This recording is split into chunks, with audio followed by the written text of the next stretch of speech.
Surge in the price of matcha as global demand soars, with U.S. sales up by 86%. The price of matcha has surged, with sales of the powdered tea up by 86% in the U.S., according to new research. The green beverage has gone viral on social media thanks to a trend for sweet, colorful drinks made from milk, sometimes called bright lattes. As a result, the cost has risen as manufacturers have struggled to keep up with global demand.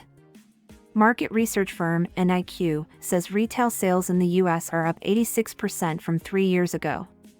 Donald Trump's tariffs may also be impacting costs in the U.S., although it is not clear if matcha will be exempt because it's a natural product not grown in significant quantities in America. President Trump previously made an exception for quark from the European Union.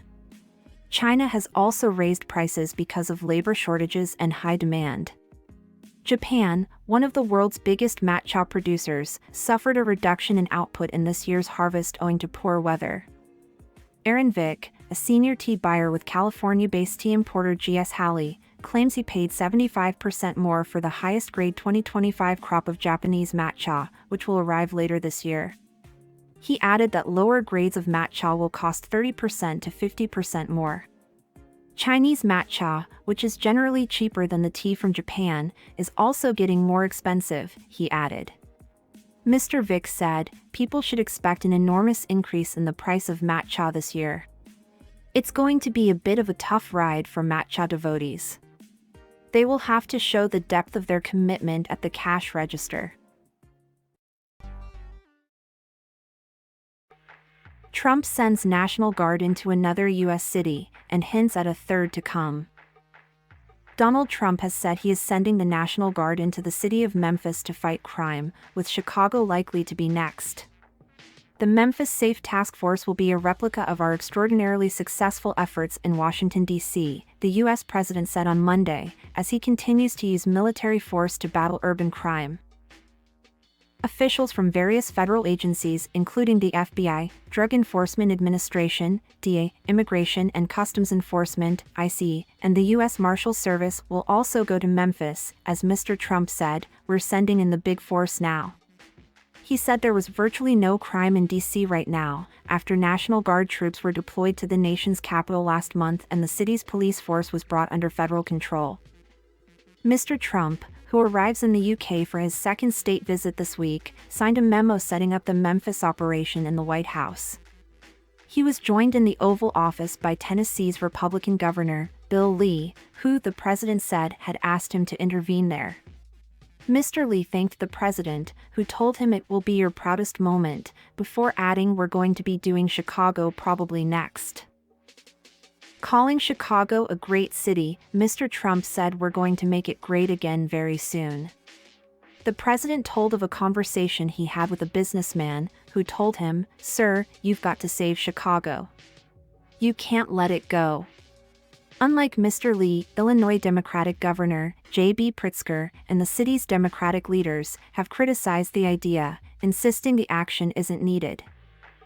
Shortly before Mr. Trump's announcement, the White House said on social media that Memphis' total crime rate was higher than the national average and suggested it had increased since last year, unlike national rates.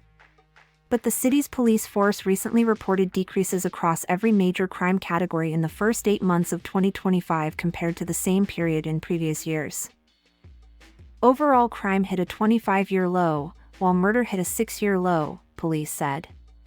Persistent gun violence has plagued Memphis for years, with a record total of more than 390 murders in 2023. The president hinted other cities, such as St. Louis, Baltimore, and New Orleans, could follow. Bristling with frustration, Zelensky's message is clear.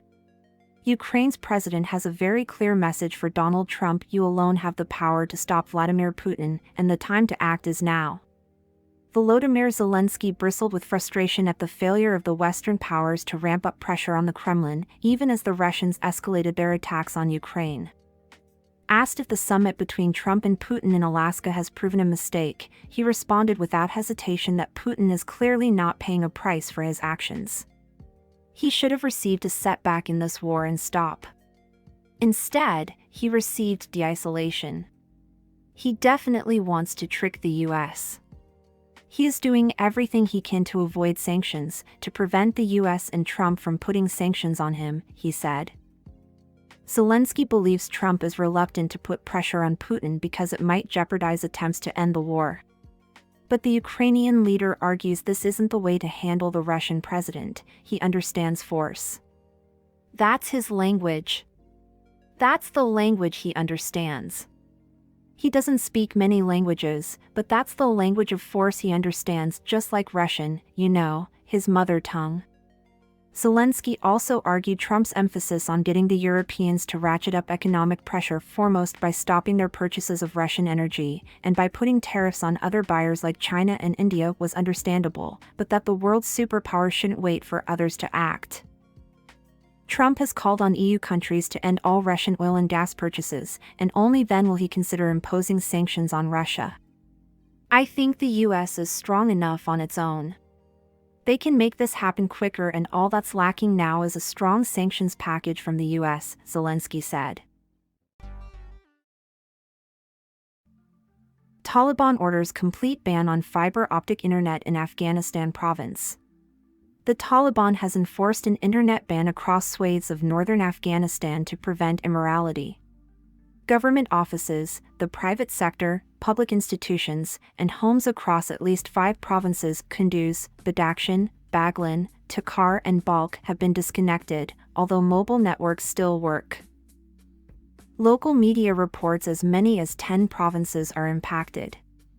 Hajiyatullah Zaid, a provincial Taliban government spokesman, said the ban of cable internet was ordered by Afghanistan's Supreme Leader Hibatullah Akhundzada. Mr. Zaid added that the measure was taken to prevent immorality, and an alternative will be built within the country for necessities. Local news outlet Afghanistan International reports that the fiber optic internet ban will eventually be nationwide. A source told the website, the order from the Taliban leader is irreversible and will be enforced nationwide. Afghan authorities have sometimes suspended the mobile phone network for security reasons, usually during religious festivals, to prevent the detonation of explosive devices.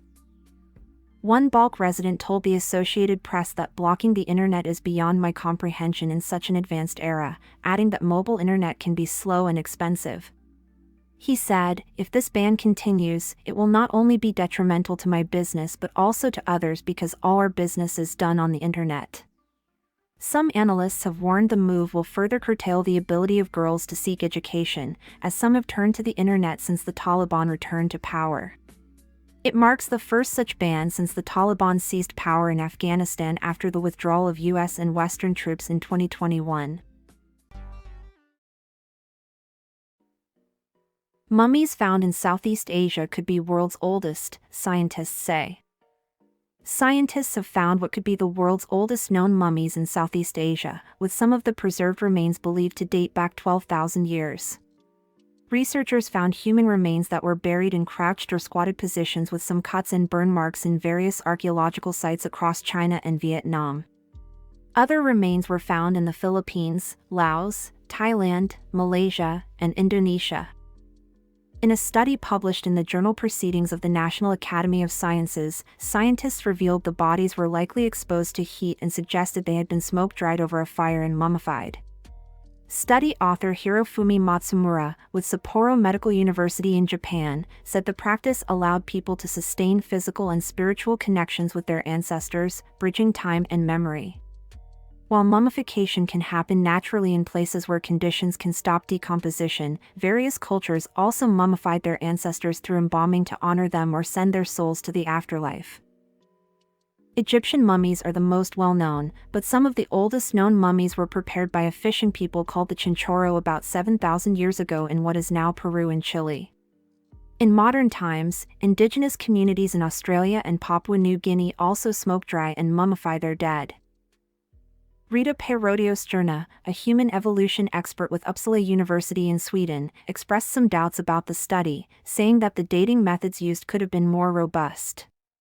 She added it was not yet clear that mummies were consistently smoke-dried across the locations in Southeastern Asia, but added in an email to the Associated Press that the findings offer an important contribution to the study of prehistoric funerary practices. Fake Labubu dolls that pose real danger to children seized. Fake Labubu dolls have been seized amid warnings they could pose a potentially fatal choking hazard for young children. The 100 counterfeit dolls, dubbed Lafufus, were found by trading standards officers during a raid of 2 shops in London's West End. They were on sale for around £20 at Essentials in Brewer Street, Soho, and Snack North Gifts in Oxford Street.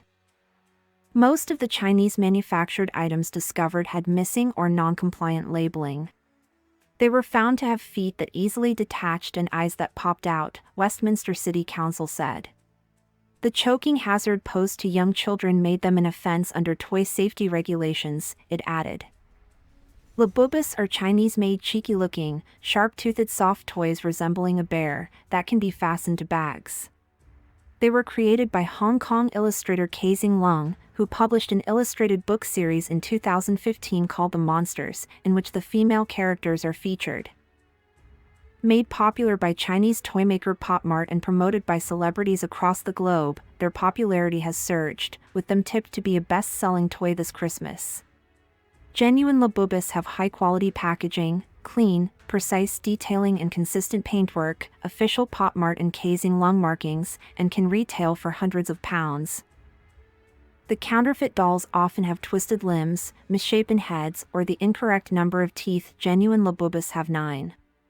Westminster City Council leader Adam Hugg warned, "There is a long history of counterfeiters trying to make a quick profit from the fad toy of the moment, but the Labubu fakes we found could prove a costly error.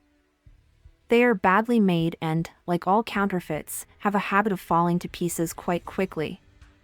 However, the real danger is the fact the eyes and feet come off with little effort. If a toddler picks them up and swallows them, the results could be fatal."